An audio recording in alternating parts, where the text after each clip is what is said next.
भट्टी साहब एक मिनट मुझे दीजिएगा, मैंने खबर ब्रेक करनी है। 2 दिन पहले तुर्की बिरादर इस्लामी तुर्की मुल्क में मैंने टिकट खरीदा हुआ और मुझे बताया गया कि आप ट्रांजिट में तुर्की की जमीन पर पाकिस्तानी होते हुए कदम नहीं रख सकते। I think that India as a global player really is a Vishwaguru of the world, and this is what we also feel in. ये मेरी इज्जत हुई। वजीर खारजा साहब, आजकल आप इंटर्नशिप कर रहे हैं वजारत उज़्मा के लिए, माशाल्लाह माशाल्लाह। आप अपने उसको फोन करेंगे काउंटर पार्ट को तुर्की में कि पाकिस्तान के लोगों की ये इज्जत है कि मेरा वीजा लगा हुआ है और मैं तुर्की की सरजमीन पे पाँव नहीं रख सकता। India serves China and Pakistan fixes G20 meeting in Srinagar. मकबूजा कश्मीर में उन्होंने G20 का इजलास बुलाया है, यानी मीटिंग जो होगी वो श्रीनगर में होगी। अच्छा, श्रीनगर। मुझे बताएं क्या क्या आपने हशर कर दिया इस मुल्क के लोगों का और मेरे ग्रीन पासपोर्ट का कि हम जूते खाते हैं। इस तरह से हाफिज सईद और सैयद सलाउद्दीन भी बाहर घूमते फिरते नजर आए हैं FATF में, क्योंकि आना जाना लगा रहता है। सुनने से पहले भी 3 बार जा चुके हैं हम। पाकिस्तान के लोगों की कोई औकात नहीं रहेगी बाहर। तो दिल्ली में क्यों नहीं, मुंबई में क्यों नहीं, मतलब तो ये हाँ, तो श्रीनगर तो देखिए ना, अब ये एक बड़ा इशू है। प्लीज तुर्की से पूछ के बताएं कि क्या पाकिस्तानी नेशनल्स पर उसने पाबंदी लगा दी है। अगर लगा दी है तो डिक्लेयर करें अपना ये कारनामा, हमें बताएं ताकि हम टिकट खरीद के जलील ना हो। हेलो फ्रेंड्स, जय हिंद। हिंदुस्तान स्पेशल में आपका स्वागत है दोस्तों। जैसा कि दोस्तों आपने क्लिप में देखा, पाकिस्तानी मीडिया ये चर्चा कर रहा है कि तुर्की हमें वीजा होने के बावजूद अपने यहां आने नहीं दे रहा। तुर्की ने पाकिस्तानी टूरिस्ट पर रोक लगाए रखी है क्योंकि पाकिस्तानी तुर्की में जाकर बहुत बुरा व्यवहार करते हैं, जिसकी वजह से कोई भी मुल्क पाकिस्तानियों को अपने यहां आने नहीं दे रहा। दूसरी तरफ यूक्रेन की उप विदेश मंत्री एमीन ज़ापरोवा भारत के 4 दिवसीय दौरे पर हैं। दिल्ली पहुंचने पर उनका जोरदार स्वागत हुआ। इस अवसर पर यूक्रेन की उप विदेश मंत्री एमीन ज़ापरोवा ने कहा है कि मुझे लगता है कि एक वैश्विक खिलाड़ी के रूप में भारत वास्तव में दुनिया का विश्व गुरु है। मूल्यों और न्याय के लिए लड़ते हुए हमने यूक्रेन में यही महसूस किया है।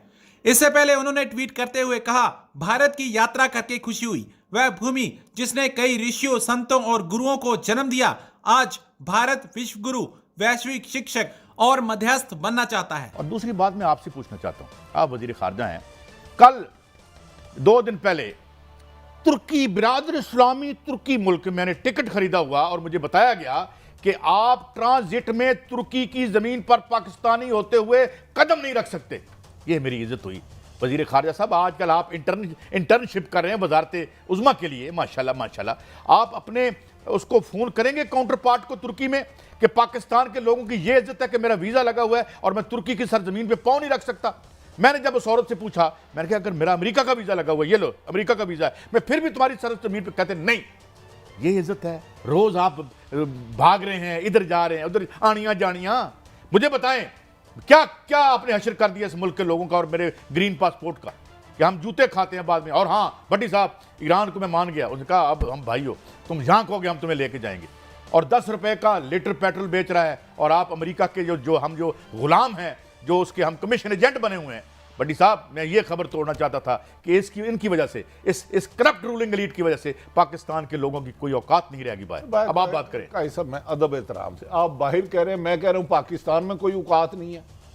वो बात सवाए उन लोगों के जो माफिया का हिस्सा है, बिलावल भुट्टो साहब, अदब एहतराम से आप कह रहे हैं वो जज बैठे हैं। आप जिस शहबाज शरीफ के साथ बैठे थे उससे तो पूछे कि शहीद बेनजीर भुट्टो के पंफलेट किसने तकसीम किए थे।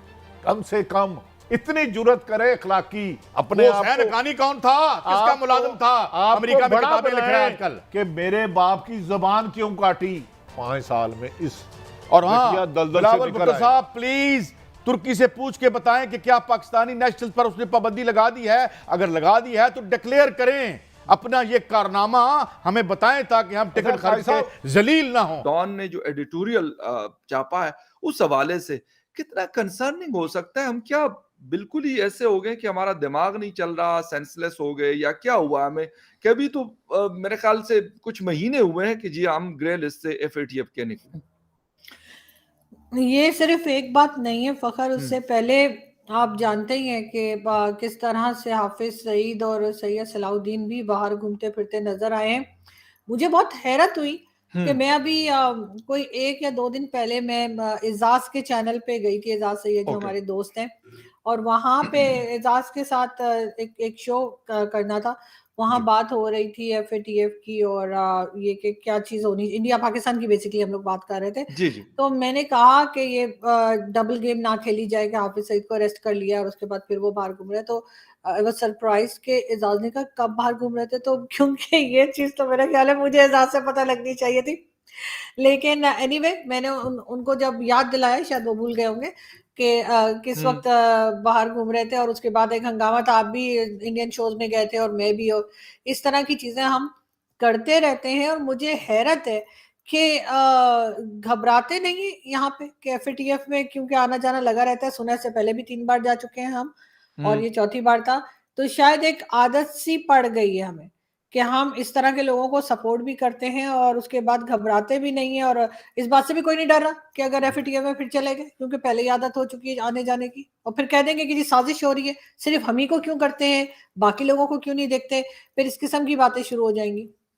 अच्छा, एक चीज़ मुझे बड़ी हैरान कर रही है और वो ये है कि दिफ़ा के लिए अगर ये लोगों ने ही दिफ़ा करना है तो बाकी ये हमें चीज़ें करने की फिर ज़रूरत ही नहीं है। फिर अफ़गानिस्तान बॉर्डर पे काफ़ी हालात ख़राब होते रहते हैं, फिर ठीक हो जाते हैं।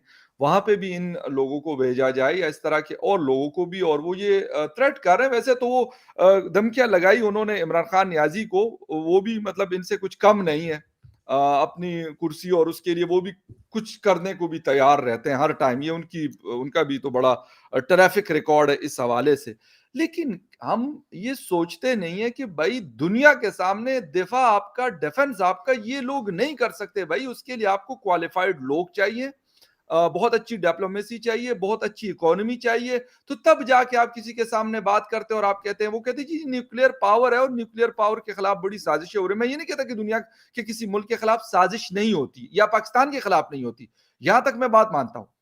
बट द थिंग इज कि उसको डिफेंड करने का तो एक तरीकाकार होना चाहिए ना। पहले तो हमें अपने हालात को बेहतर करना है, उसके बाद बाकी चीजें हम दुनिया को देख लेंगे। फिर मतलब जवाब हम दे सकते हैं, अगर हमारे जेब में कोई 10-15 रुपए होंगे, 10-15 डॉलर आएंगे पड़े रहेंगे तो।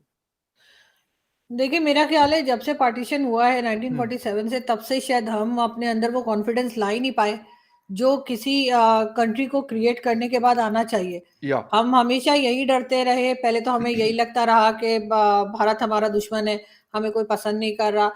एक एक नेचुरल सी चीज़ है, वैसे वो हमें क्यों पसंद करेंगे अगर आप किसी के मुल्क को तोड़ेंगे और अपनी एक अलग कंट्री बनाएंगे, चाहे वो हम हो, चाहे हमारे यहाँ जैसे बलूचिस्तान की या सिंधु देश की बात होती है, तो हमें कितना बुरा लगता है।